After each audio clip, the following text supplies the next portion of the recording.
Good morning everyone, my name is Michelle. I hope you're doing well. Welcome to another video. It is Saturday morning.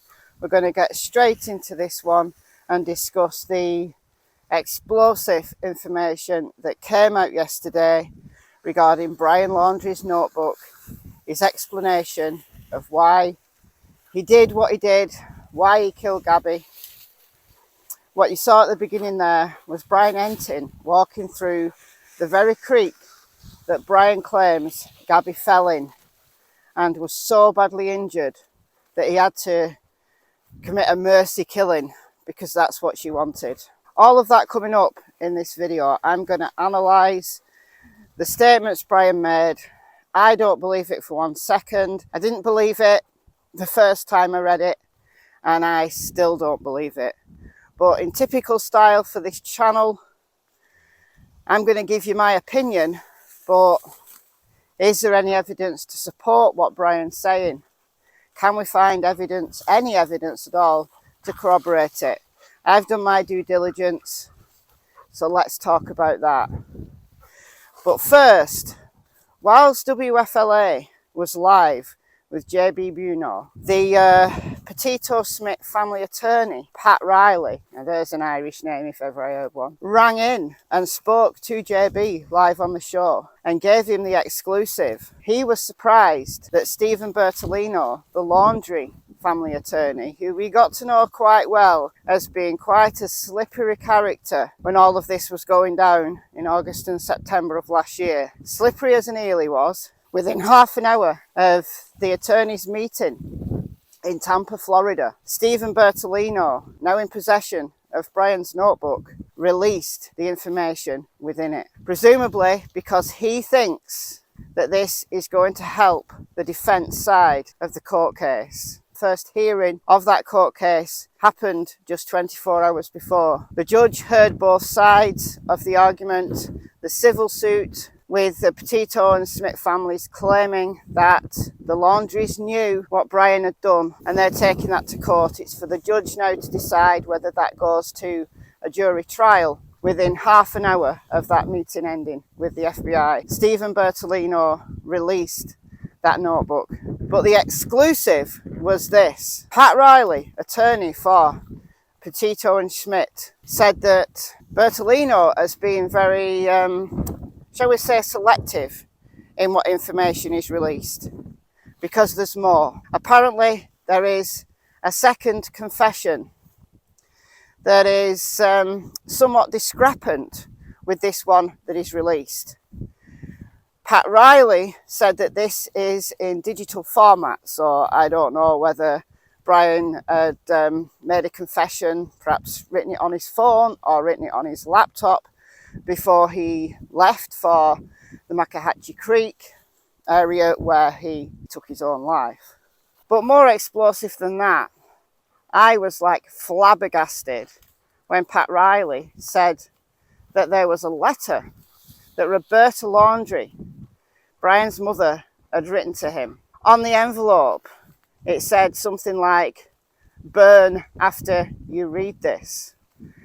Pat Riley did not disclose the contents of this letter. He said he didn't have it with him. It's in possession of Stephen Bertolino, but it was an offer. It included an offer of help to Brian.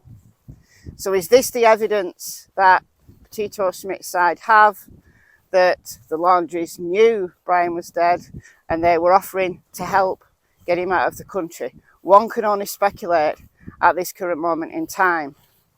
But the news channels have put in freedom of information requests, so let's see whether they are honoured. Let's see whether Stephen Bertolino will give up that information. If it goes to trial, then it will come out. But if the judge decides that the Laundries had the right to remain silent, and that's what they did, and that there's nothing else to answer, then we may never know. JB, live on the show, texted Stephen Bertolino for comment. He didn't reply until after the show had ended, but JB did release the reply from Stephen Bertolino there on Twitter, and he said it was a movie. It doesn't make sense what he said, but he said it was a movie. So presumably the letter was talking about a movie, and that it was written months before. I don't believe that, and here's why. The FBI seized that letter when they searched the Laundrie's home. It was in an envelope saying, "Burn after you read this." If you'd written a letter to your son about a movie, why would you want him to burn it? Indeed, why would Brian have even kept the envelope? Why would Roberta write a letter to Brian? Because before the trip, Brian was living with Roberta and Christopher Laundrie. So none of that makes sense. But we'll see what comes of that. I'll be following that closely to see whether we do get any more information about the contents of either Brian's second digital confession or the letter that Roberta wrote to Brian. Allegedly a movie. But let's turn to the notebook that Brian wrote, wanting to end his own life because he loved Gabby so much and he couldn't live without her. Trigger warning, because I'm going to talk about abusive behaviour here. It's my opinion that Brian has made this story up, absolve himself of guilt to provide an explanation that this wasn't premeditated, this wasn't murder, this was a mercy killing. But as I said, I've done some due diligence, a little I can confirm. He says that Gabby fell in a creek and it was freezing. She was shivering. He should have made a fire first to warm her up, but she was cold. She was in and out of consciousness. He was waking her up because he knew it was bad for her to fall asleep if she had a concussion. She had a bruise on her head that was getting bigger. She simultaneously couldn't say what hurt, but yet Brian knew that her wrist and her ankle were hurting. Make that one make sense. He said Gabby was very thin. She was wet because she fell in the creek. I looked up the weather for August 2021 and this is what I found. So this was on or around the 27th of August. We know that the afternoon of the 27th of August, witnesses saw Gabby and the angry Brian at a restaurant. According to witnesses, Brian left angry, and that was the last time that Gabby Petito was seen alive. So Gabby was either murdered on the 27th or maybe the early hours of the 28th of August. That's what fits the timeline best, in my opinion. You can kind of corroborate that this was a cold night, the end of August, the 27th, the 28th were cold at night. The temperatures were only between 1 and 4 degrees Celsius. That's cold. It's only 1 degree Celsius over freezing point. The water in that creek would have been cold. If Gabby had fallen in the creek, then yeah, she's going to be cold. Lighting a fire to warm her up, yeah, I can see that you might do that if you're trying to keep your loved one warm while she's suffering from grievous injuries. So grievous that she's pleading with you to take her life to end the pain. That creek was very shallow. Brian Entin, after Gabby's body was found, he went to Grand Teton National Park in Wyoming. He went to the spot where Gabby was found. Let's just imagine that Gabby was freezing cold, she was thin, she was struggling to keep warm, she was injured. Let's explore that a little bit further. So he says they were heading back to the car, to the van, which means that they've been out there perhaps hiking and they're going to come back before nightfall to sleep in the van, maybe because it's cold outside. Okay, I can buy that. I can buy that explanation. And then he heard a splash and a scream. So was Gabby behind him? If she fell in the creek, they weren't that far away at all from the roadside, from the van. It does look like Brian, slips a little as he's walking through. It's little more than ankle deep at the time Brian went there, and that was only shortly after Gabby's body was found. We're not looking at months and months later when the creek might have been raging at the time, but be very shallow now.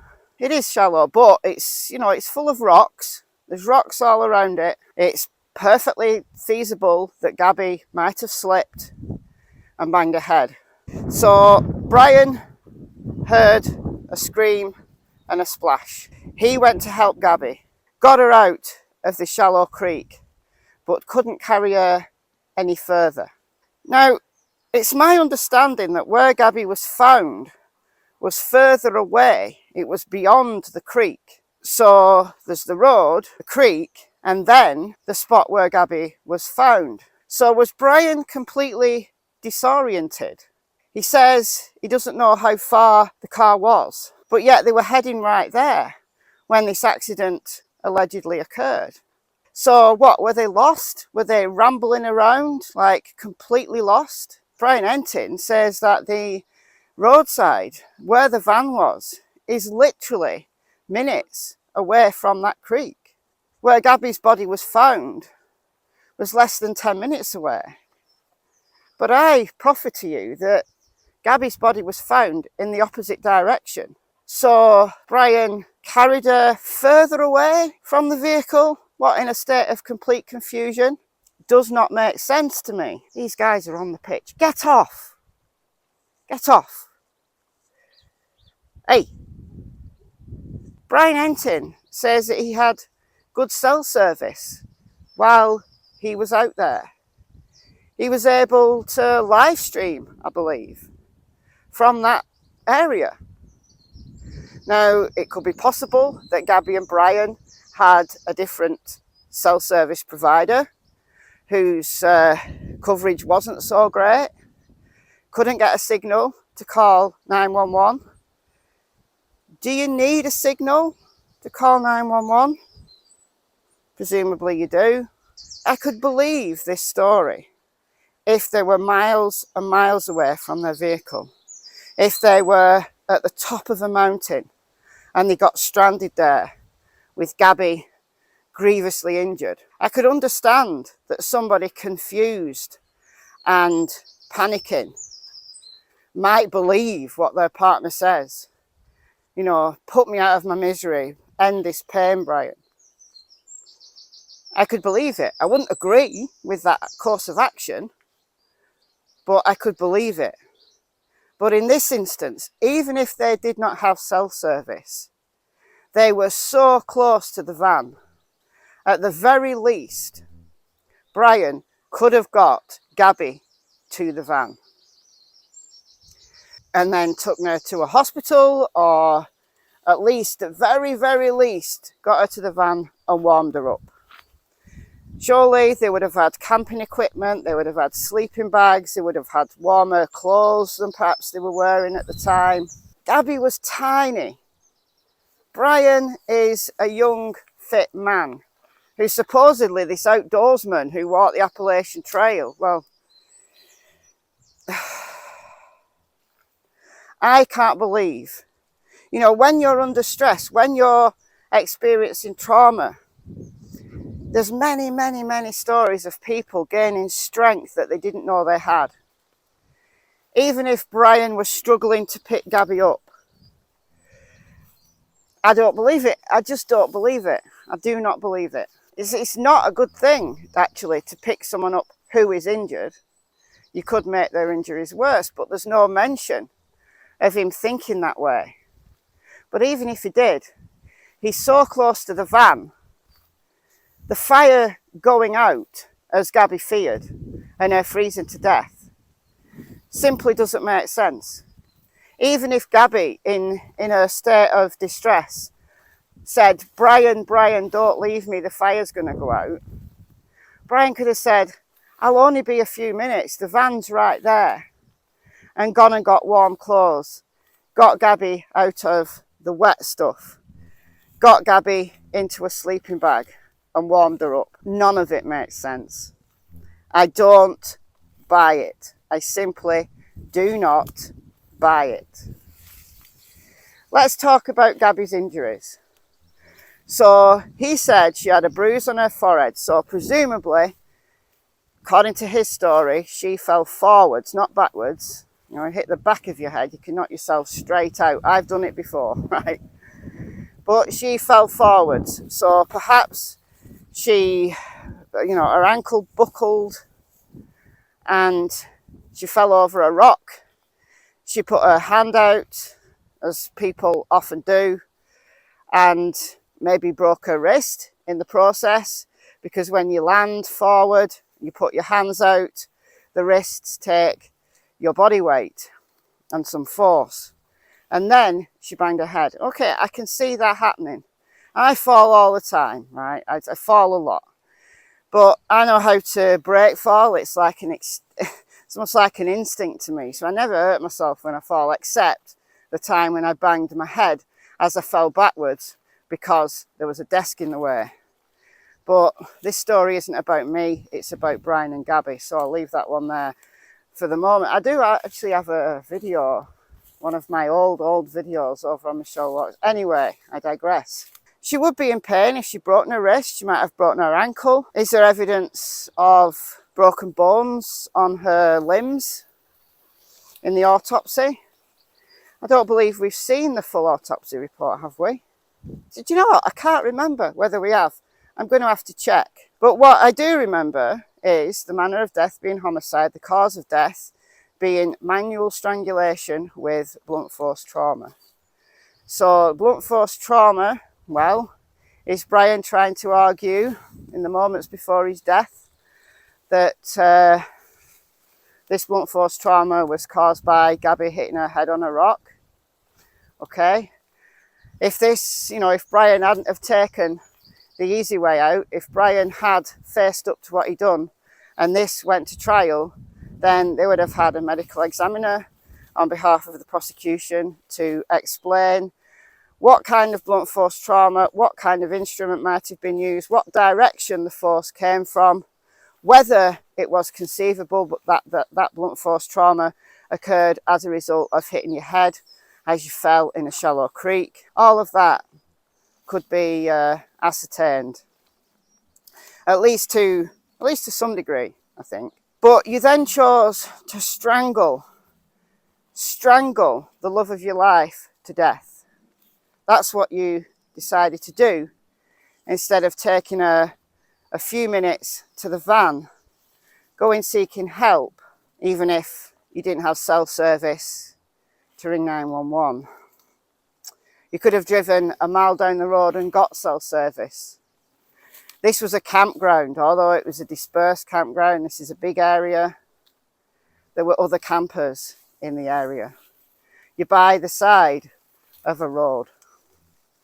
And if my memory serves me rightly, Gabby's body, as I said before, was in the opposite direction to that of the creek. None of that makes sense. Make it make sense, guys. You know, if you're contemplating that this story might be true, make it make sense.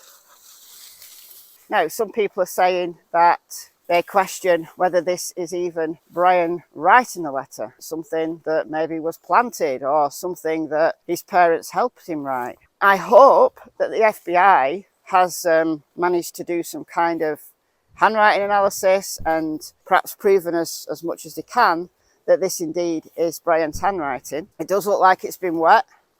There was a dry bag found at the scene, if you remember. So there was some protection for this notebook, and that's why it survived.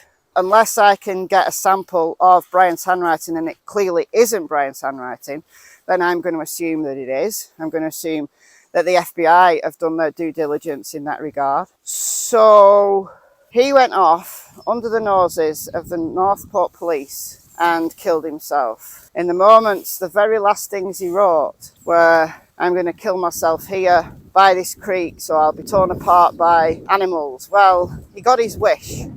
He got his wish after death, because there were signs of animal activity, because he thought that, you know, some members of Gabby's family would want that. Well, I can't imagine being Gabby's family right now. I really can't. The first time I read this, I was angry. I can't imagine the emotions that they will have been going through. To me, this seems like an excuse. It almost seems like victim blaming, that she wanted this. It's not my fault because she wanted this. I did what she wanted, kind of attitude. Aren't these remarks made by an abuser who's good at lying, who's good at gaslighting?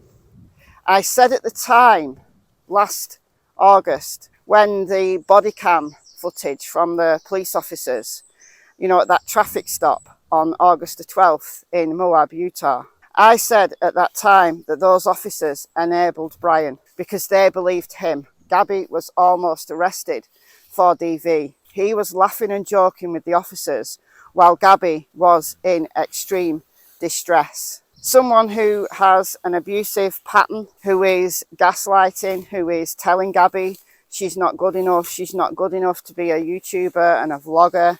She's not good enough to set up a website. He doesn't want her doing this. He doesn't want to distract from his mission, which was on August the 12th going hiking. Brian was able to gaslight Gabby. I submit to you that this is another attempt to gaslight Gabby after her death. Deplorable behaviour. If you're going to confess, why wouldn't you, in your last moments, tell the truth? Because abusers don't. Abusers don't. They want people to believe them. They want to make excuses for their behaviour. Now, maybe he was remorseful, because a lot of domestic abusers, right, they commit acts of violence against their partner and then they are sorry. They are.